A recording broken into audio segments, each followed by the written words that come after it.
Hello and welcome back to our Literate channel's UGC NET Literature Concept Series. I'm Kannan Prasad and today we are exploring another essential concept in rhetorical and structural terms that has appeared in previous UGC NET exams. Today's concept is parallelism. This concept appeared in the December 2021 paper and falls under our rhetorical and structural terms cluster.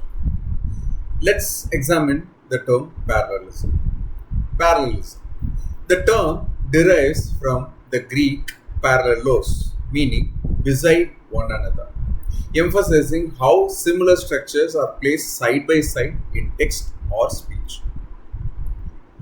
Parallelism has been a foundational rhetorical device since ancient times, appearing prominently in religious texts, classical oratory, and continuing through all literary periods as a core element of effective communication.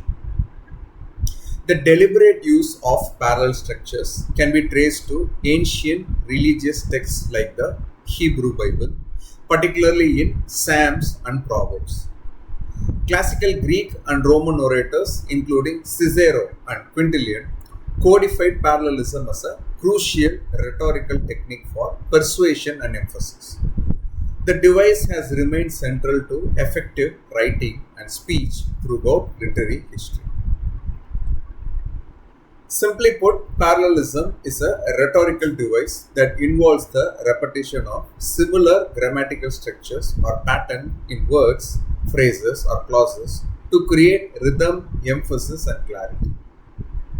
Key features of parallelism include balanced repetition of grammatical structures, creation of rhythm and symmetry in expression, enhancement of clarity and comprehension, generation of emphasis through pattern recognition. It often combined with other rhetorical devices like anaphora or antithesis. For UGC NET, remember that in the December 2021 examination, parallelism was correctly identified as aiding rhythm and clarity and being commonly used in speeches. Let's explore how parallelism functions in literature and rhetoric across different periods. One of the most famous examples comes from Abraham Lincoln's Gettysburg Address. Government of the people, by the people, for the people. This tricolon parallels the same grammatical structure 3 times, creating a memorable and powerful conclusion. The Bible contains extensive parallelism, particularly in Psalms and Proverbs. For instance, in Psalm, the Lord is near to all who call on Him, in truth. He fulfills the desire of those who fear Him. He also hears their cry and saves them. This semantic parallelism reinforces the message through structural repetition. Shakespeare employed parallelism regularly. In Julius Caesar, Mark Antony's famous speech uses parallel construction. For Brutus is an honorable man. So are they all honorable men.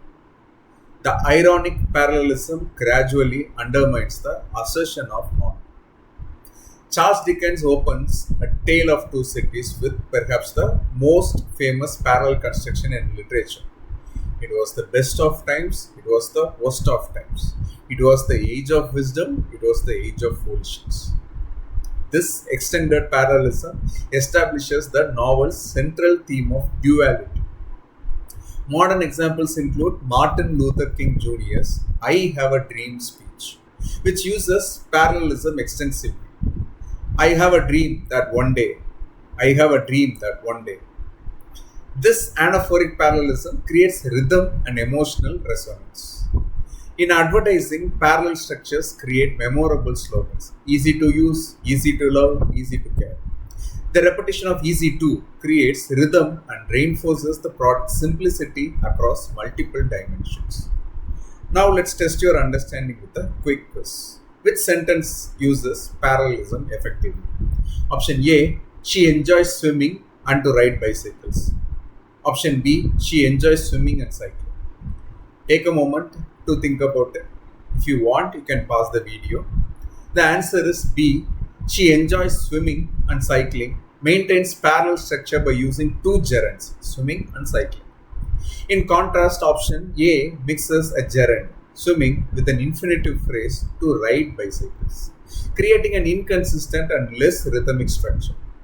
Effective parallelism maintains the same grammatical form across all elements in a series.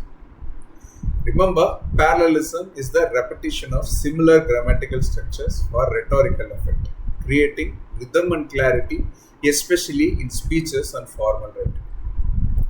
For your UGC NET exam, be prepared to identify how parallelism enhances communication through balanced structures, as seen in Lincoln's "of the people, by the people, for the people." Questions shown in the video may or may not have been directly questioned in the UGC NET examination.